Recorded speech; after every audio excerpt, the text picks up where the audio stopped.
जीवों से बना फैशन। आना सोलालाडे सांगोसान्या यही कर रही हैं। उन्होंने फफूंद से ये जैकेट बनाई है। मुझे वास्तव में गर्व है। हाँ बिल्कुल, मेरे लिए ये बड़ी चुनौती थी। आना की फंगस लेदर जैकेट वाटरप्रूफ और बायोडिग्रेडेबल है। ऐसा समझदार मटेरियल जो खुद ब खुद अपनी मरम्मत कर सके। इसके बारे में बाद में बताएंगे। ब्रसेल्स फ्री यूनिवर्सिटी में बायो इंजीनियर आना दिखाती हैं कि वो जैविक कपड़ा कैसे बनाती हैं। ये माइसेलियम की खाल है।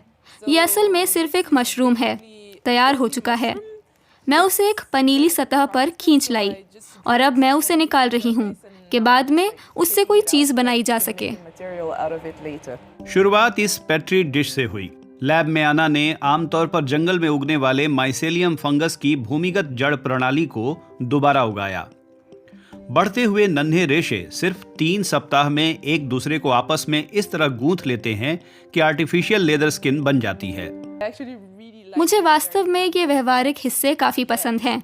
बस छूना और हाथ गंदे करना।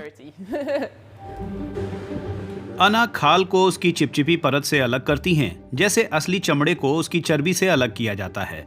उससे कपड़ा बनाने के लिए उसकी सतह का समतल और चिकना होना जरूरी है।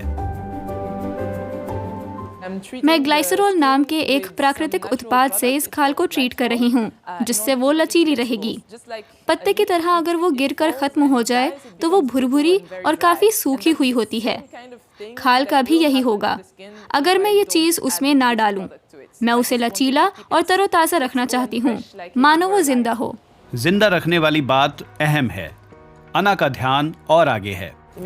आपकी जैकेट फट जाए और उसके भीतर कुछ सोई इकाइयां उसे फिर से जीवित कर दें, यानी वो अपने आप फटे हुए हिस्से की मरम्मत कर दें।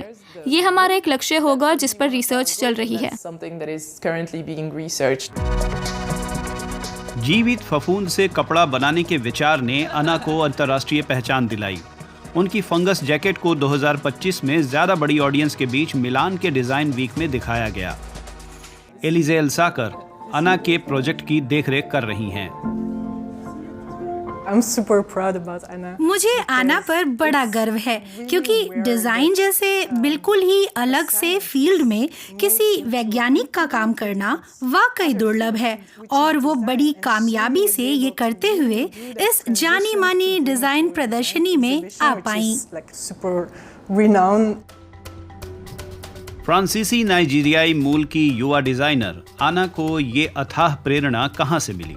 उन्हें बखूबी पता है कि यूरोप में बेकार कपड़ों का कितना बड़ा ढेर कचरा ठिकानों में फेंका जाता है। आप कभी न खत्म होने वाली चीज का उत्पादन करते हैं और वो चीज अंत में कचरे में चली जाती है। उसके बजाय आप उसे बायो सोर्स करते हैं, उसका इस्तेमाल करते हैं और फिर वो जैविक रूप से विघटित होकर प्रकृति में लौट जाती है। भले आना का काम अभी मास प्रोडक्शन के लिए तैयार नहीं, लेकिन उनका सफर ये साबित करता है कि फैशन का भविष्य सजीला होने के साथ साथ टिकाऊ और नए ढंग का भी हो सकता है।